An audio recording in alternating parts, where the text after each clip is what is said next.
और जैसे राजा परीक्षित के यहाँ संदेश पहुंचा तो राजा परीक्षित इस संदेश को सुन करके दुखी नहीं हुए, वो और प्रसन्न हुए कि चलो अच्छा हुआ। इसके प्रायश्चित स्वरूप प्रायश्चित चाह रहे थे कि मैं मुनि के अपमान का क्या प्रायश्चित करूं कि मेरा यह पाप समाप्त हो जाए।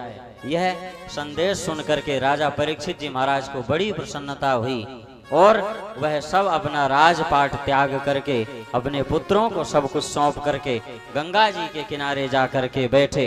और वहां अब देखो, राजा यदि किसी साधारण से स्थान पर आकर के बैठ जाए तो प्रजा का इकट्ठा होना कोई बहुत बड़ी बात नहीं।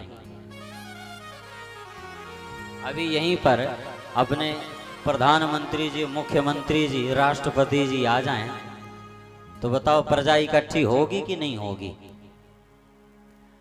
तो राजा परीक्षित जी महाराज गंगा जी के किनारे जाकर के बैठे और परीक्षित जी महाराज का यह समाचार, यह श्राप की जानकारी जैसी साधुओं महात्माओं को हुई, सबके सब गंगा जी के किनारे जाकर के परीक्षित जी के पास पहुंचे। परीक्षित जी ने सभी से प्रश्न किया कि महाराज, जिसकी मृत्यु 7 दिन में होना निश्चित हुआ हो, ऐसे मरण धर्मा व्यक्ति को क्या करना चाहिए, अथवा जिसकी मृत्यु निकटतम हो उसको क्या करना चाहिए, उसकी मुक्ति का साधन क्या है। किसी ने कोई ठीक जवाब नहीं दिया।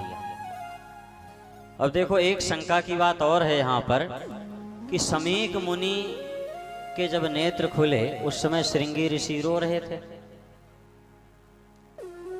तो मन में ये आता है कि क्या वाकई में समीक मुनि ढोंग कर रहे थे कि राजा परीक्षित के इतना चिल्लाने पर सुने नहीं और श्रृंगी ऋषि अपने पुत्र के रोने की आवाज को सुन करके उनके नेत्र खुल गए।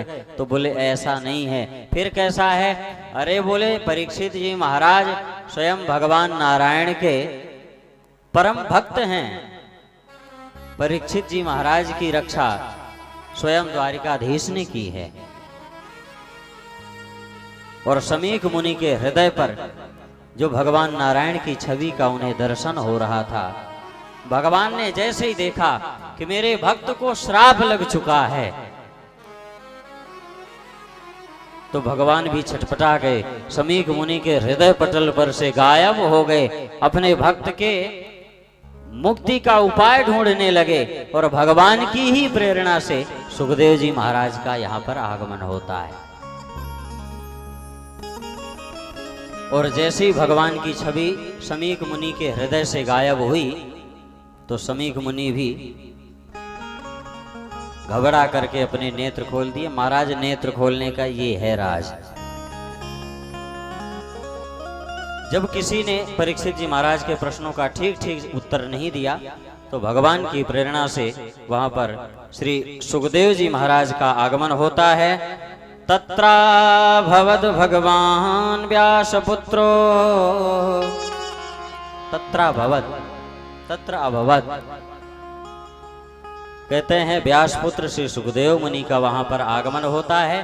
श्री सुखदेव मुनि का पूजन करके यथोचित स्थान दे करके व्यासपीठ पर बैठा करके परीक्षित जी महाराज ने उनसे प्रश्न किया कि गुरुदेव भगवान, जिसकी मृत्यु निकटतम हो, जिसको 7 दिन में मरना निश्चित हुआ हो, ऐसे मरण धर्मा व्यक्ति को क्या करना चाहिए। परीक्षित जी महाराज के इन्हीं प्रश्नों का उत्तर श्री सुखदेव जी महाराज द्वितीय स्कंद से लेकर के 12 स्कंद पर्यंत दिए हैं। यहीं पर हमारा